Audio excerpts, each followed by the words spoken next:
En el libro de Ezequiel, profeta Ezequiel, capítulo 21. Júntese con un cristiano.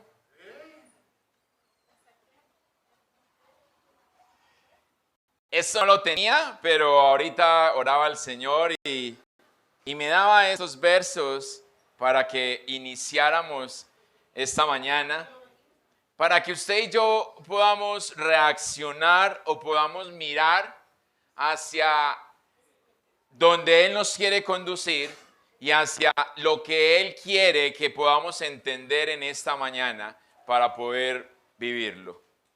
Ezequiel capítulo 21, amén. Les voy a leer esta parte, esta porción en la nueva versión internacional. Y los primeros versos dicen así, leo a favor de ustedes en el nombre del Padre, del Hijo y con la unción de su Santo Espíritu.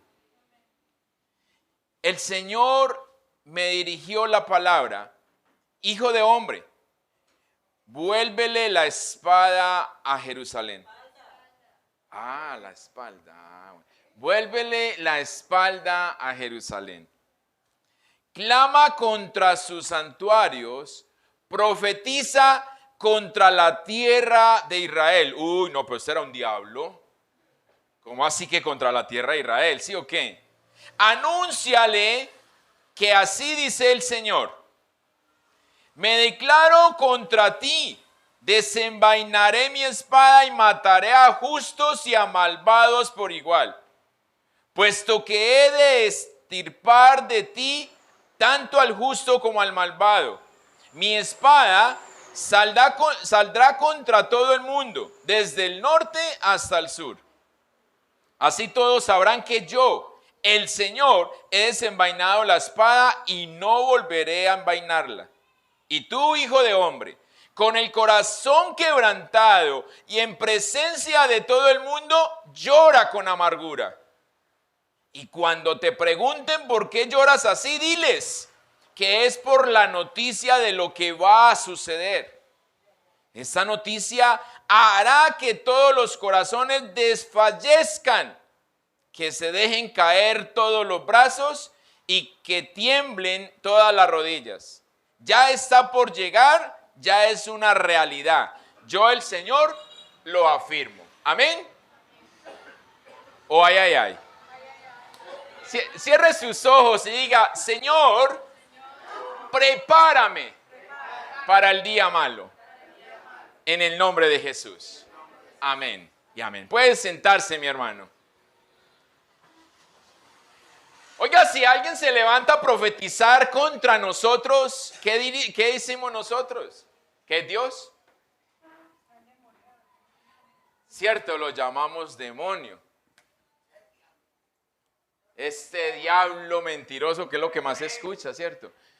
Pero no estamos pesando, y por eso me impacta eso que el Señor entrega, y me lo acaba de entregar, porque no pesamos de dónde está viniendo la palabra del Señor. Anoche les decía a los muchachos, a los hermanos de apologética, y les decía: todos nos paramos en la supuesta verdad. Pero ¿cuándo abrimos las escrituras para conocer la verdad de ellas? Porque usted pelea lo suyo, yo peleo lo mío, lo suyo es verdad, lo mío es verdad, pero ¿cuándo abrimos la escritura para conocer la verdad absoluta? Y es por eso el título de esta palabra: los de Berea no tenían Biblia. Y es por eso que no podemos ser nosotros como los simples. Los simples todo lo creen, todo lo que le dicen, todo lo que le hagan con ellos, todo lo creen. Es bueno, eso funciona. Si le funcionó a usted, me va a funcionar a mí. Punto. Y por eso hoy vivimos declarando, hoy vivimos decretando, hoy vivimos haciendo pactos con el Señor, hoy vivimos haciendo un montón de cosas. Pero ¿eso está en la Biblia? Por eso el Señor le dice, ¿acaso usted y yo se nos quebrantó el corazón cuando hace 15 días el pastor predicó de que venía una catástrofe, una calamidad, que venían circunstancias adversas, su corazón se quebrantó? Eso lo están diciendo hace rato. El Señor le dijo a este siervo, llora amargamente. Y cuando te pregunten, dile que es por lo que va a venir. Ya Él lo estaba mandando a que Él lo sintiera. Pero lo que me sorprende es que verso después dice que cuando la gente se entere de esta noticia, sus corazones desfallecerán. Nuestros corazones verdaderamente van a desfallecer cuando nos escuchemos todo esto. Desfallecer es arrepentirse, humillarse, rendirse. ¿Será que sucede? El mismo Señor Jesús dice, ¿será que cuando yo vuelva encuentro fe en esta tierra? Entonces, ¿cómo nos está viendo que Él mismo se está preguntando si va a encontrar fe? Si nosotros estas noticias las dejamos que pasen por alto.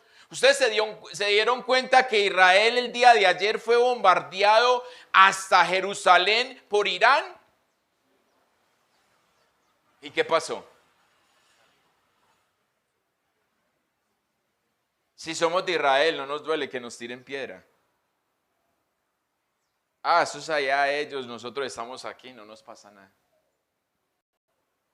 ¿Hemos nosotros aceptado la invitación de ser adoptados, injertados en ese olivo, de pertenecer a la nación de Israel? ¿Nos duele lo que pasa con Israel?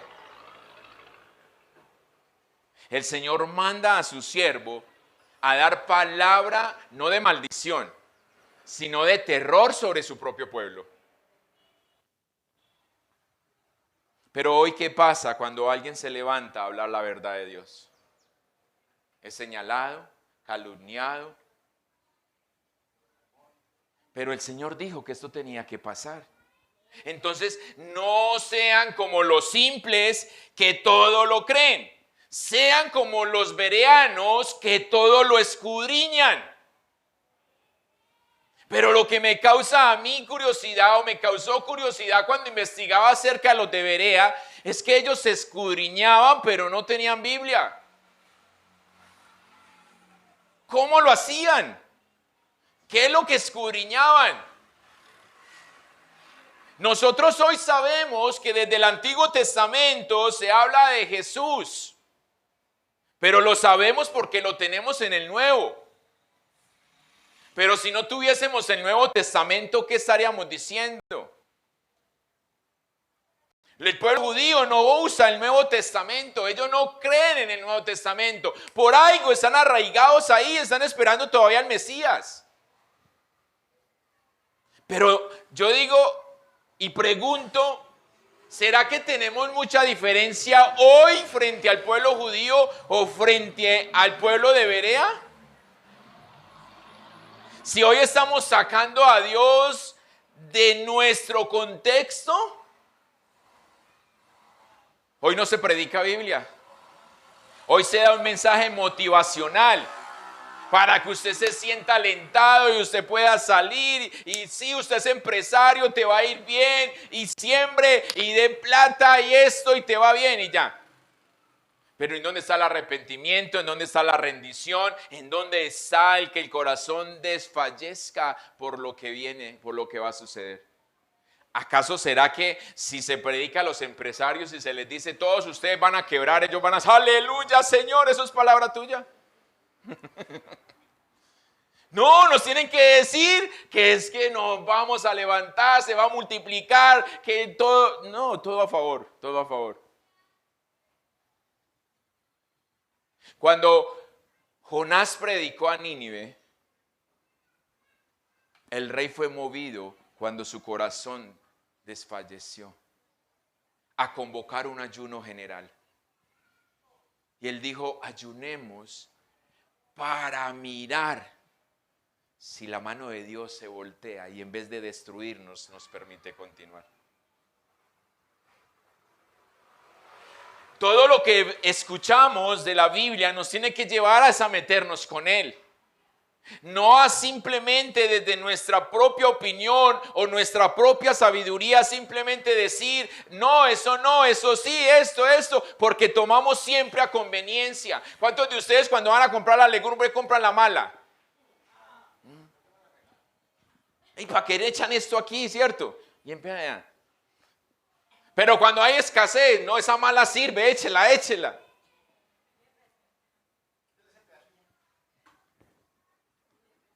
La simplicidad equivale a la insensatez. ¿Y qué es lo que dice el Señor del insensato? Es como si la sabiduría estuviera preguntando ¿hasta cuándo vas a permanecer en ese estado? Un joven de 20 años llevaba 3 años en la drogadicción. Tuvo la oportunidad de ser rescatado, de dejarse rescatar. Y cada que él hacía o contaba su vida y tenía cómo expresar lo que él había vivido, utilizaba una frase que decía y la repetía menudamente o consecutivamente: cuán tonto, cuán insensato fui. Cuán tonto y cuán insensato. Porque sabemos qué es lo que nos destruye, porque sabemos qué es lo que nos daña, pero es que queremos aparentar en una sociedad en donde no cabemos los hijos de Dios. Y entonces queremos siempre mostrar una cara. Y entonces, como yo quiero el grupo de amigos, hágale, compartamos todo. Pero este joven decía: qué tonto, qué insensato fui. De estar ahí, de haber caído ahí, de saber que era malo y continuar haciéndolo. Hoy nosotros sabemos cuál es el pecado, pero seguimos practicando pecado. Y digo nosotros, la iglesia, el pueblo de Dios, no nosotros los de afuera. El pueblo de Dios. Porque es que el Señor va a venir, es por su iglesia, y a su iglesia la que quiere llevar. Los de afuera ya saben cuál es el fin. Juan capítulo 3 verso 36 dice: el que lo recibe tiene vida eterna, el que no, ya la condenación está sobre ellos, listo. Pero usted y yo hemos dicho que hemos recibido al Señor. Usted y yo hemos dicho que caminamos con Él y que seguimos a Él. Pero ¿y entonces por qué seguimos haciendo las cosas a nuestra manera? ¿Por qué le seguimos dando al Señor lo que nos sobra? Si me queda tiempo, si puedo, si esto. Anoche hablaba con los chicos y les decía: cuando usted tenga pereza es cuando más tiene que hacer las cosas. Cuando menos tiempo tenga es cuando más tienes que hacer. Porque es que es muy fácil cuando yo lo tengo todo a disposición para hacerlo.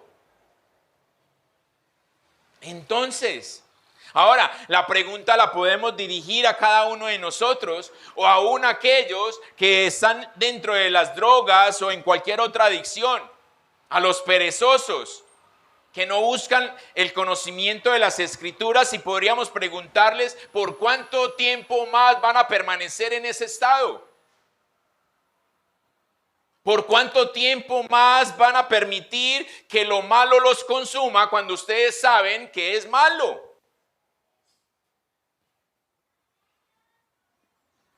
Proverbios capítulo 1, verso 22, en la Nueva Biblia de las Américas dice: ¿hasta cuándo, oh simples, amarán la simpleza?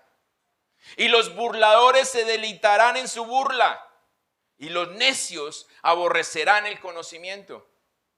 Pero ese mismo verso 22 del capítulo 1 de Proverbios, en la Nueva Traducción Viviente dice: simplones, ¿hasta cuándo insistirán en su ignorancia?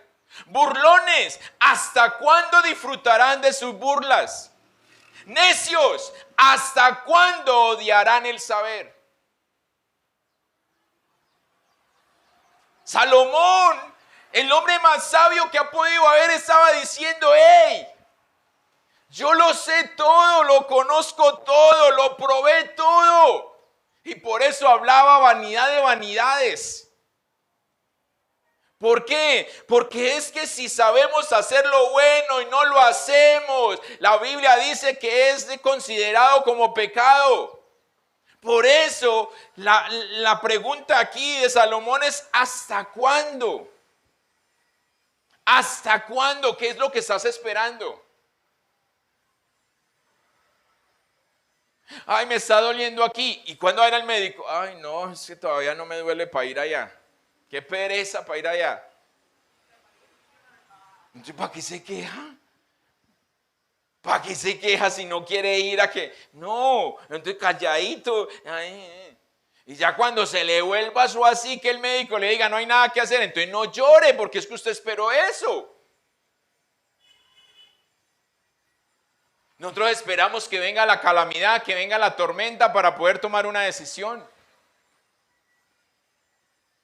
Ay, ¿yo por qué no reaccioné antes? Por eso Salomón dice, ¿hasta cuándo vas a permanecer ahí? Sabiendo lo que tienes que hacer, pero dudando para hacerlo. Salomón está mostrándonos el peligro de prestarle atención a nuestro enemigo, a Satanás. Pero nos está dirigiendo la mirada, o nos quiere dirigir la mirada a lo que nosotros vamos a tener, las consecuencias cuando no le prestamos atención a Dios. Entonces aquí es donde viene la pregunta, ¿usted busca de Dios para ir al cielo o para no ir al infierno? Si sabemos que Cristo mismo es la sabiduría. ¿Qué estamos haciendo, iglesia? Los tres tipos de personas que Salomón enuncia, menciona en este verso, son primero los simples. Y preste la atención, los simples. Los pecadores son aficionados a sus simples nociones de bien y de mal. O sea, yo decido. Lo que está pasando hoy, la relatividad, el subjetivismo. No, a mí me parece que está bien. Pero es que mira, no, para mí está bien. Yo lo necesito, yo lo hago. ¿Qué tiene de malo que yo me tome 2 cervecitas? ¿Qué tiene de malo que yo me tire un cachito? A nadie le estoy robando. A nadie le estoy quitando. No, yo trabajo y yo mismo me compro. Y entonces le estamos diciendo, no, eso es el simple. Esos son los necios. Los que pecan según como ven las cosas. Sus prejuicios simples contra los caminos de Dios se halagan a sí mismos en su maldad. Porque yo estoy comprando lo que yo necesito. ¿Le estoy quitando algo a alguien? No. Esos son simples. Ahora, los burlones. Personas joviales, orgullosos, que hacen una broma de cada cosa. Pero sobre todo, se burlan de las cosas de Dios. Vean a este religioso, oigan a este cristiano que no lo dejan hacer nada. ¿Los han escuchado? Son especialistas para burlarse de las cosas del Señor. Allá los manipulan, allá el pastor no los deja, es esto. Y entonces para nosotros compensar eso, entonces, yo no voy a ir a la iglesia para que usted sepa que es que a mí el pastor no me tiene que dar. Y entramos en una rebeldía con Dios, pero para agradar a otros. Y el tercero, los tontos. Y los tontos son los peores. Son los que odian que se les enseñe y que tienen una aversión arraigada a la piedad. Nos muestra la claridad. Las escrituras nos dicen, volveos a mí en reprensión.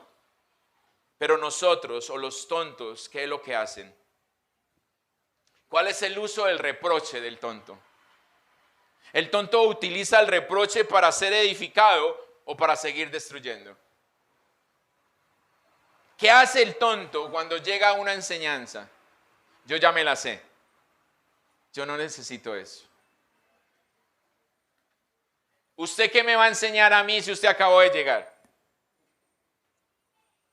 Yo que llevo tantos años en el evangelio y usted va a venir a decirme a mí cómo tengo que hacer las cosas. Esos son los tontos, no aceptan enseñanzas. Y es donde la palabra, la escritura nos dice que llamamos bueno a lo malo. ¿Y malo? Los hombres no pueden acudir por ningún poder propio a Dios.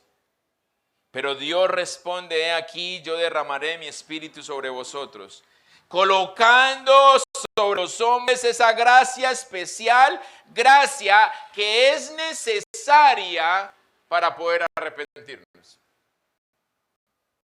Gracia que es especial y que es necesaria para poder dejar nuestra necedad atrás.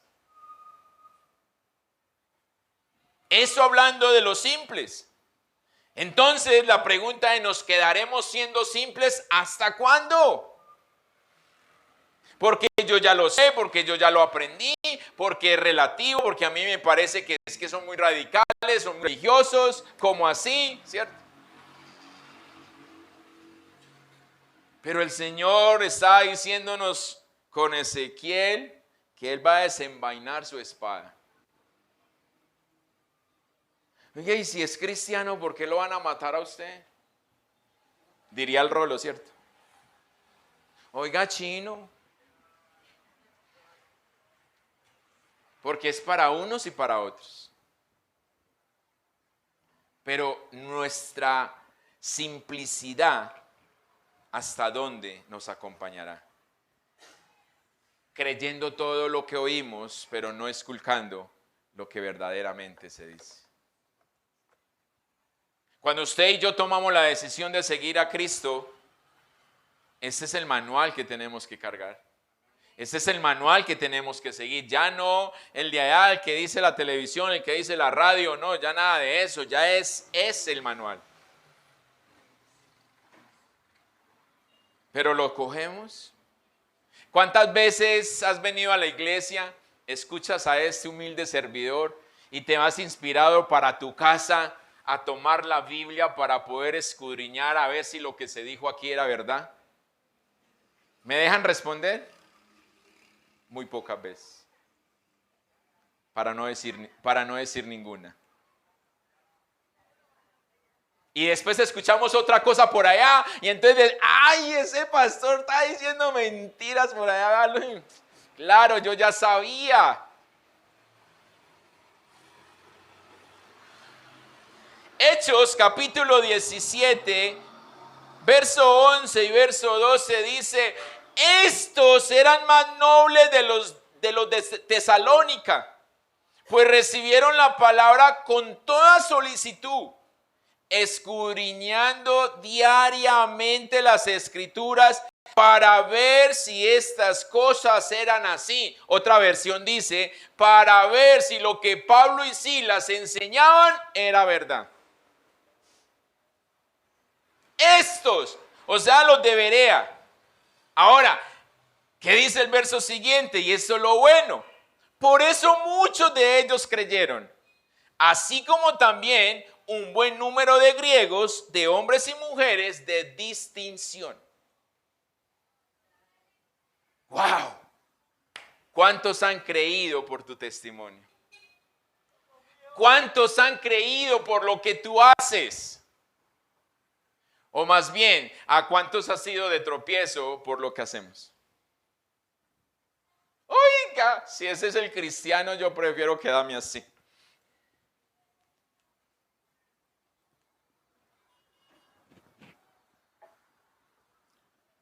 Los bereanos escucharon el mensaje, el sermón de Pablo, con avidez, prontitud de oído y diligencia de corazón. Pero no dejaron el aprendizaje solamente a lo que escucharon de Pablo. Era Pablo. No era cualquier Robinson, era Pablo. El que estaba predicando. El que sacaba machete y daba machete y se llevaba a todos los cristianos para la cárcel. Era ese. El que daba la vida y el que decía: sean imitadores de mí porque yo lo soy de Cristo. Ese era el que les estaba predicando. Pero estos bereanos dijeron: no, así sea Pablo, no vamos a comer entero.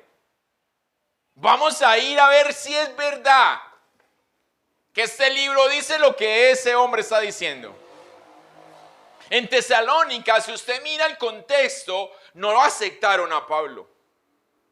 Lo sacaron de allí, los líderes de la iglesia le dijeron, Pablo, váyase, váyase. Y Pablo salió corriendo. Mi pregunta es, si a usted lo sacan de esta iglesia, ¿usted qué hace? ¿Mañana predica en otra? ¿O se esconde por ahí 2 o 3 meses a pesar que apenas calme la marea?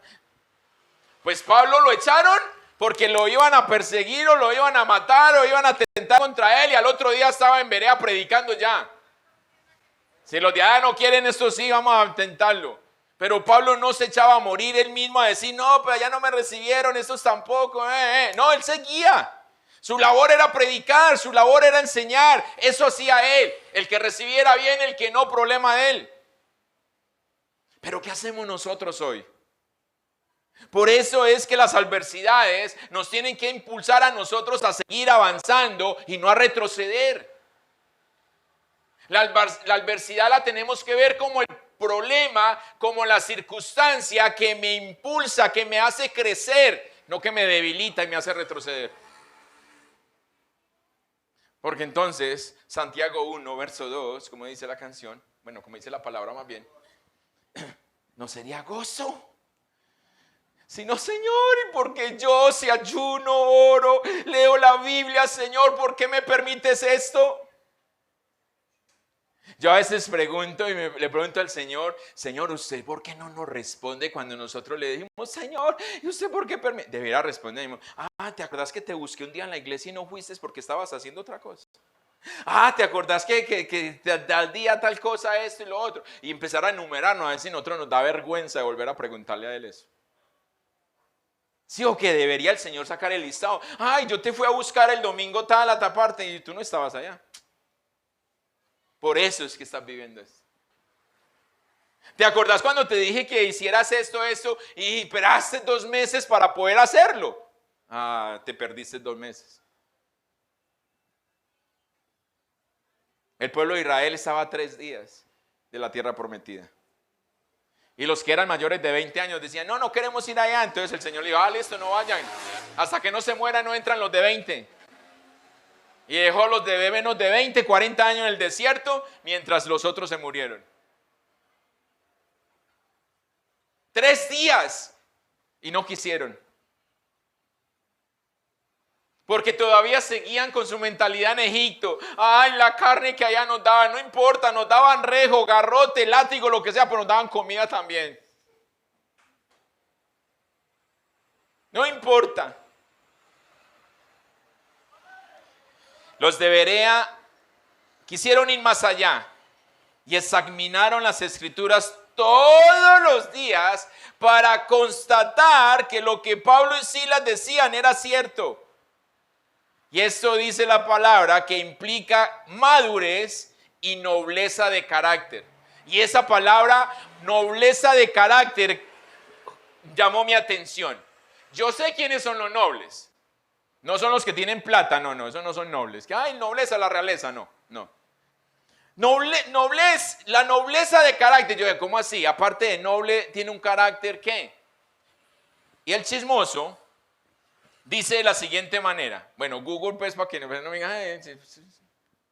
Google dice, es la persona que sabe reconocer los méritos ajenos. Es atento para con todos, pero especialmente servicial. Es una persona con un gran sentido de justicia o de la justicia, sin intenciones ocultas. Hacen hasta lo imposible para no dañar a nadie. Eso es noble de carácter. Y yo, Señor, yo soy noble de carácter. Tremendo. Oiga, no tenían la Biblia y eran nobles de carácter. Tenían los profetas. Ahora, usted me dirá, pastor, pero ¿cómo así que no? Si en ese entonces, cuando la iglesia primitiva se empieza a formar, ellos no tenían sino el Pentateuco.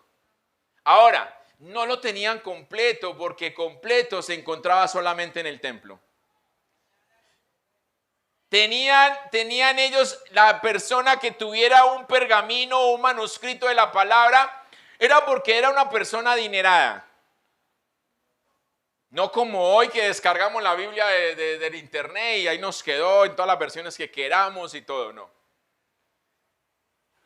Por ello esos se reunían, ojo, todos los días.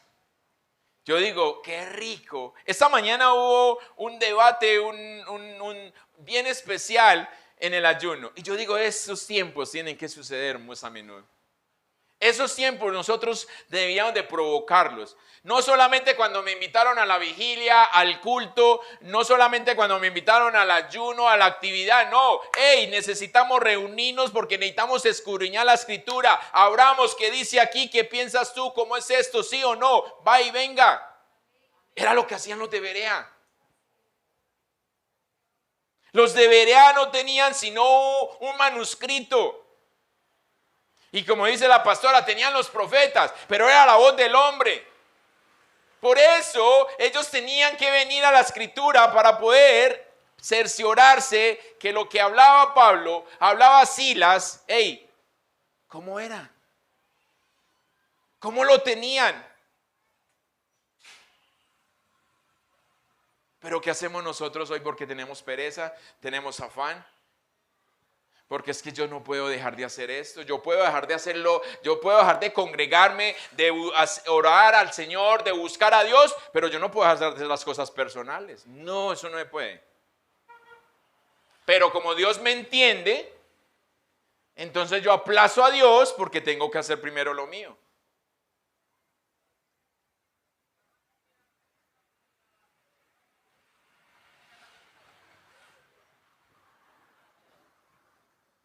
¿Somos nobles de carácter?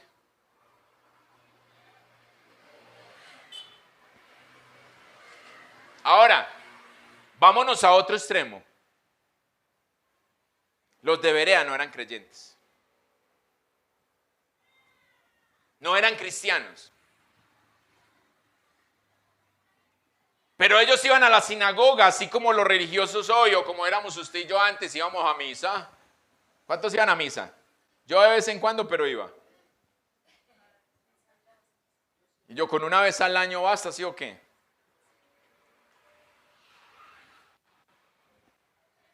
Y a mí me decían, ¿usted qué? Yo decía católico. Así no fuera. Sí, porque es que ateo es como maluco uno decir, no, yo soy ateo, no. Imagina uno ateo echando la bendición a toda hora.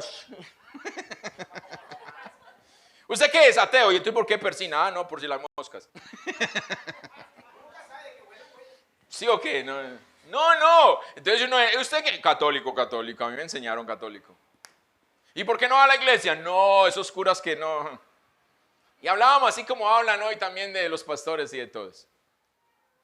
Pero entonces el pueblo de Berea no era creyente, no eran cristianos, no eran arrepentidos. Pero la nobleza de su carácter los llevaba a ir a escudriñar la escritura. Por eso termina el verso 12 diciendo, por eso muchos, por esa acción de ellos, muchos creyeron, muchos se convirtieron a Cristo. Pero ahora no solamente ellos, sino que así también un buen número de griegos, hombres y mujeres de distinción, eran reconocidos en Berea. Quizás a esos eran que le pedían los manuscritos para poder sentarse en hey. Entonces me sorprende porque Robert Smith Jr. dice, abro comillas, para cada doctrina del Nuevo Testamento hay una imagen en el Nuevo Testamento, en el Antiguo Testamento. Para cada doctrina del Nuevo hay una imagen en el Antiguo. Usted y yo hoy sabemos, como te decía hace un momento, que Génesis, que Éxodo, que Levítico, que Números, Deuteronomio hablan de Jesús. Pero porque tenemos Romanos, Efesios, Gálatas y todo esto. Pero si no tenemos eso, también veríamos a Jesús en el Antiguo Testamento, en los 5 primeros libros. Lo veríamos con claridad como ellos lo vieron para poder arrepentirse. Hoy, la iglesia cristiana, no estoy hablando de sectas ni nada de esto por el estilo, aunque la iglesia cristiana está muy parecida a una secta. Déjeme decirle por qué. Estamos enseñando nuestra propia palabra y digo estamos porque somos de ellos. Porque pertenecemos a ellos. Entonces siempre nos generalizan. Pero es ahí donde tenemos que hacer la diferencia nosotros de poder escudriñar la palabra y enseñar la palabra. Para que así puedan, así como en Berea, muchos puedan creer y puedan arrepentirse, muchos puedan llegar a los pies del Señor por lo que estamos haciendo.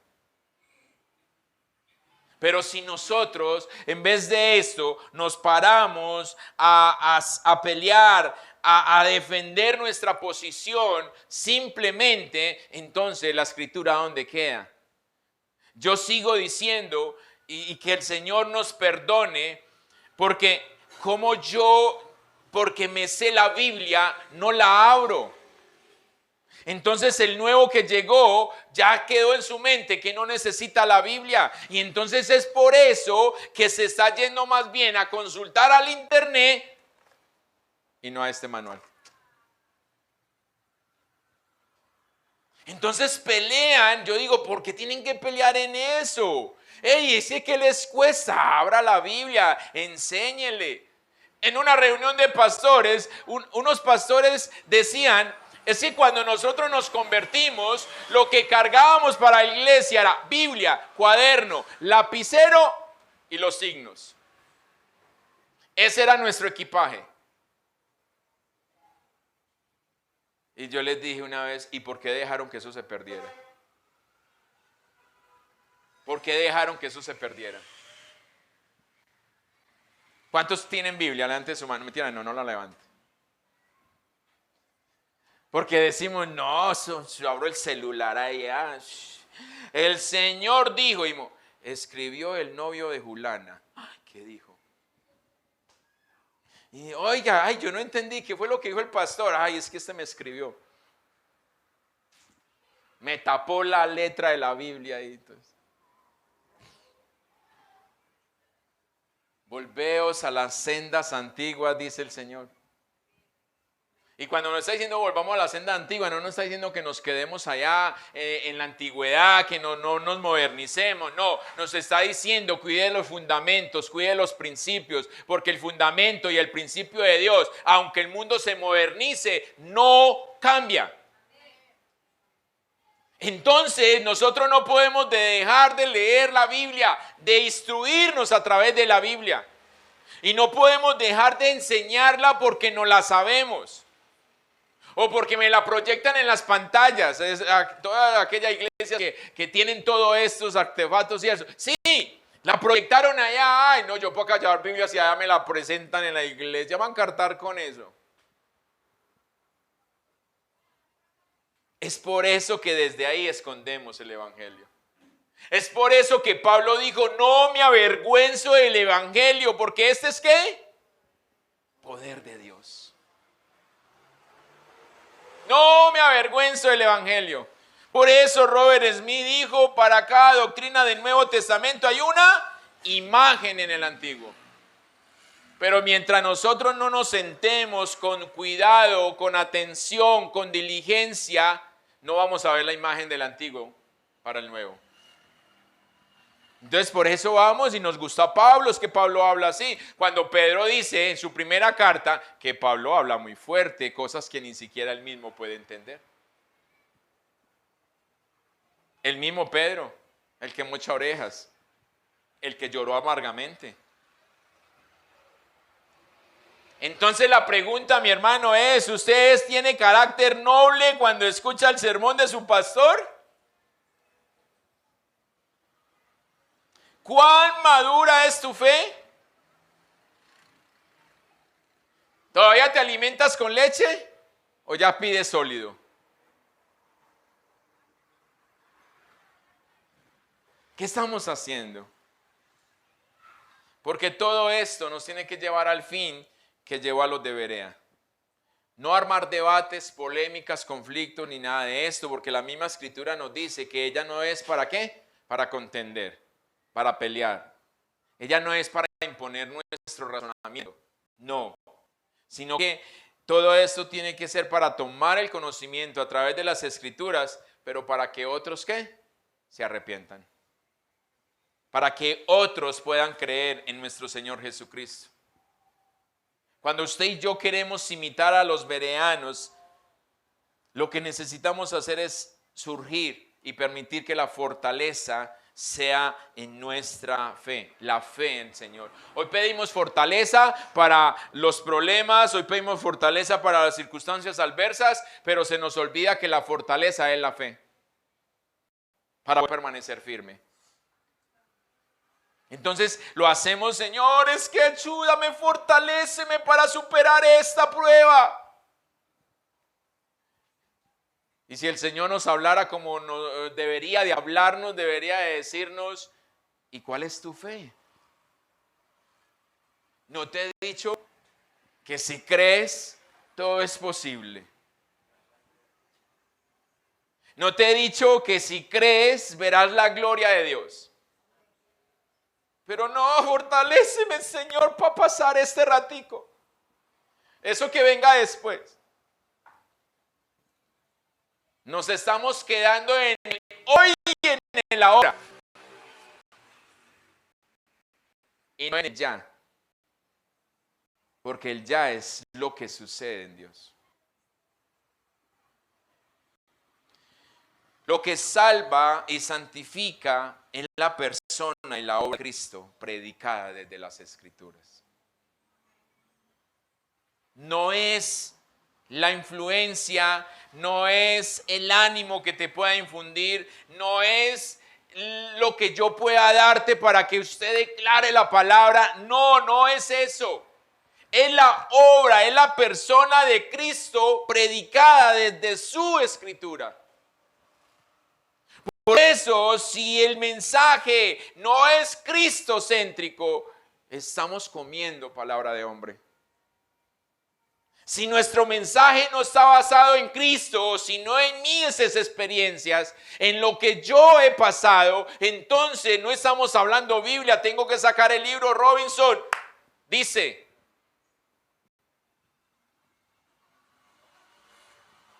el testimonio tuyo, mi testimonio alienta, pero no transforma, no cambia. En cambio, el testimonio de Cristo transforma y cambia. Por eso es Cristo lo que tenemos que predicar. Los bereanos no tenían Biblia, pero ellos tenían a Cristo. Nosotros sí tenemos la Biblia y juntos debemos buscar a Cristo en ella y así poder permitir ser transformados a su imagen. Pero hoy nosotros tenemos Biblia, decimos tener a Cristo, pero ni lo uno ni lo otro. Ni hablamos Biblia ni hablamos Cristo. Somos unos mundanos disfrazados, y nos lo decía el Señor la semana pasada. Y como la pastora dijo, no, eso no es en otro lado, eso es aquí. Eso lo dijo ella, yo no.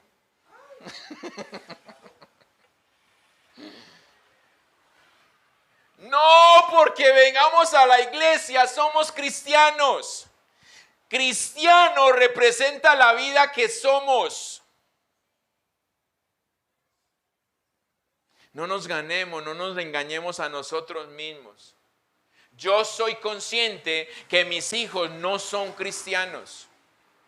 Y yo no puedo engañarme y querer engañarlos a ellos. Ah, no, ya ustedes son salvos porque yo y mi casa servimos a Jehová. Yo les enseño a ellos y si ellos no se arrepienten, me lavé las manos. Pero no, ¿cómo así, pastor? Por fe, tenemos que creerlo. No, sí, créalo, pero camine. Créalo y camine, de lo contrario no pasa nada. Entonces no nos engañemos nosotros queriendo que nuestra familia, yo anhelaría que mi papá y mi mamá se sienten a escuchar la palabra del Señor. Pero ellos tienen que tomar una decisión. Mis hijos en la casa oran, pero eso no los hace cristianos.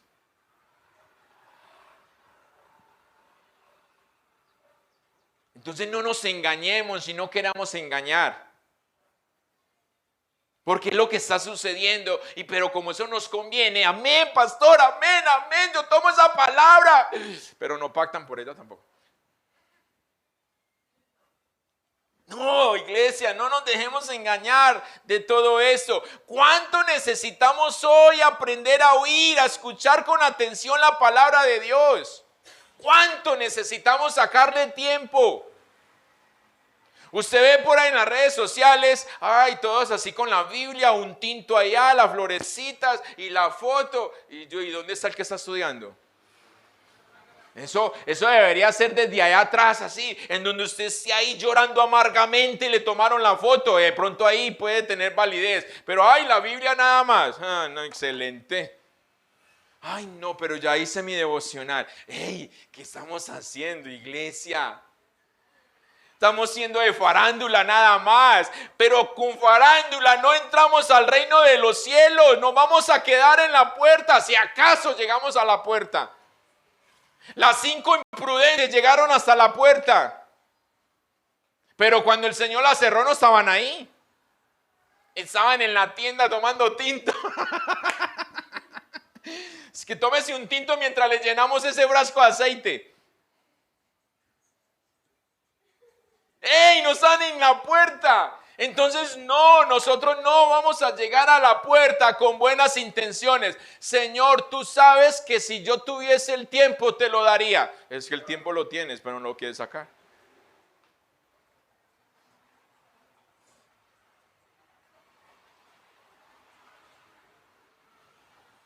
¿Cuánto necesitamos prestarle atención a la palabra de Dios? No solamente oírla, sino también ponerla en práctica. Cumplirla, obedecerla. Solo así podemos vivir confiada y tranquilamente sin temor al mal. Proverbios 1, verso 33 dice precisamente que si lo hacemos así no temeremos al mal. No temeremos a lo que está diciendo Ezequiel. Y quiero cerrar ahí de nuevo. La espada del Señor va a ser desenvainada. Por eso la venida del Señor está cerca. Porque está muy pronto a que el anticristo se siente en el trono. Y allí es donde viene la confusión, si tú y yo no estamos arraigados en la palabra del Señor. Porque quien se sienta en el trono va a declarar paz. Y quien viene en el caballo viene a hacer guerra. Viene con su espada desenvainada. Y entonces si usted y yo seguimos siendo simples, nos vamos a ir por el que está pidiendo paz y el que quiere paz, no por el que está matando a todo mundo, justos y malvados a la vez, niños y adultos. Cuando matan un niño y cuando violan un niño, ¿cómo nos ponemos usted y yo? Uy, deberían mocharle la cabeza, ¿sí o qué?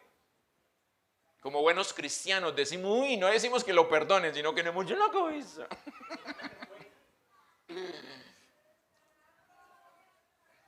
Entonces lo mismo sucederá cuando venga con esa espada, volteando esa espada para lado y lado, acabando con todo. Y decimos, ese no es Cristo, porque Cristo no mataría así. Pero el profeta Ezequiel lo está diciendo, ¿cómo va a ser? Por eso es que dicen que el soldado advertido no muere.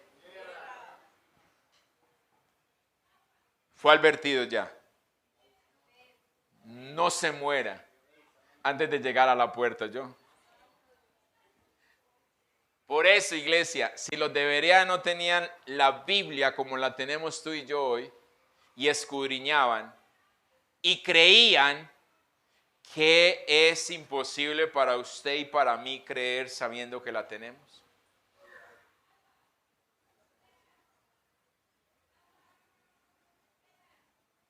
Póngase de pie. Si quiere llorar amargamente, hágalo con libertad.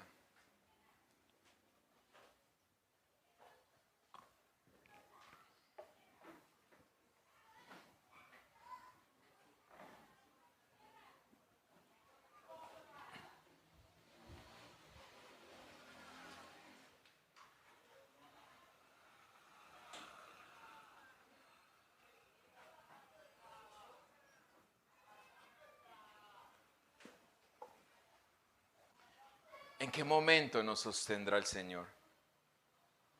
¿Solo en la calamidad? ¿Solo cuando estamos en el gozo? hoy nos sostendrá en todo tiempo y en todo momento. La pregunta, mi hermano, es, o la pregunta que nos debemos de hacer, ¿será que cuando Él quiera sostenerme, yo lo voy a permitir? Cuando Él quiera tomarme en sus brazos, ¿yo lo voy a permitir por lo que esté viviendo? ¿Por lo que esté pasando?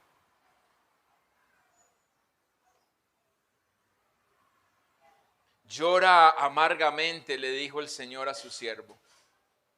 Y si te preguntan o cuando te pregunten por qué lo haces, diles que es por causa de su iniquidad, de su rebelión.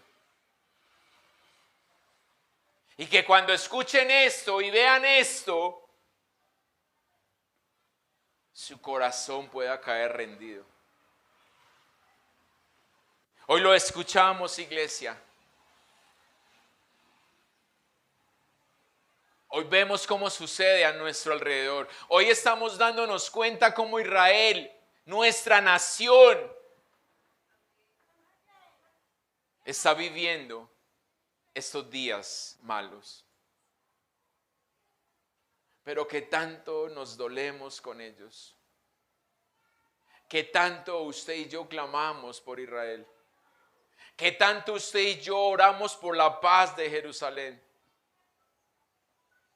Sabiendo que el Señor nos dice que cuando ellos se vuelvan a Él, nuestro gozo será mayor.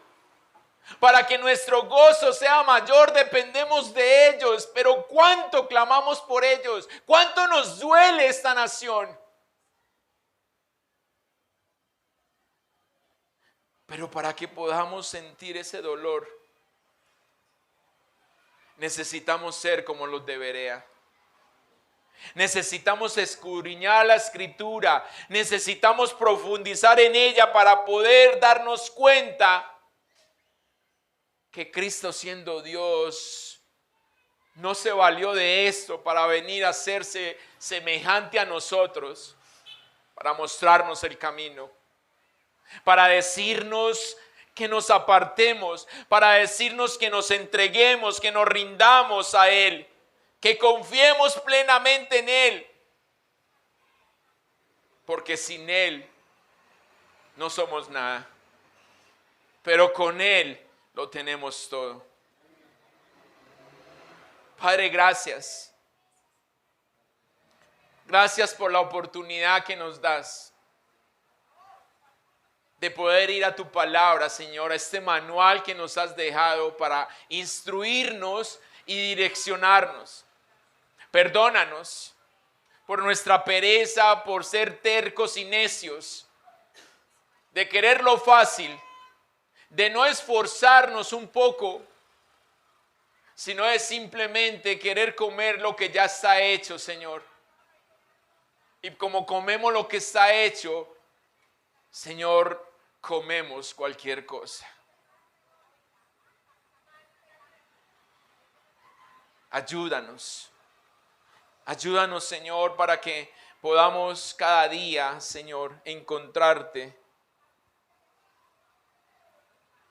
Encontrarte, Señor, en medio de que tú nos sostienes y de que tú nos sustentas, bendito y amado Rey. De que podamos saber, Señor, que en todo tiempo, que en todo momento, tú estás ahí, Señor. Que cuando nuestra fe falla, tú estás ahí. Que cuando nuestra fe está firme, tú estás ahí. Que cuando hay tinieblas, hay oscuridad, cuando hay escasez o abundancia, tú siempre estás ahí.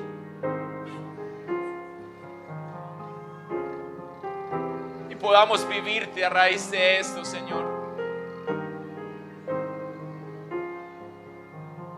Sin señalar a nadie, sino mirándonos a nosotros mismos. Como a cara descubierta, Señor, a través del espejo de tu palabra. Por favor, Señor,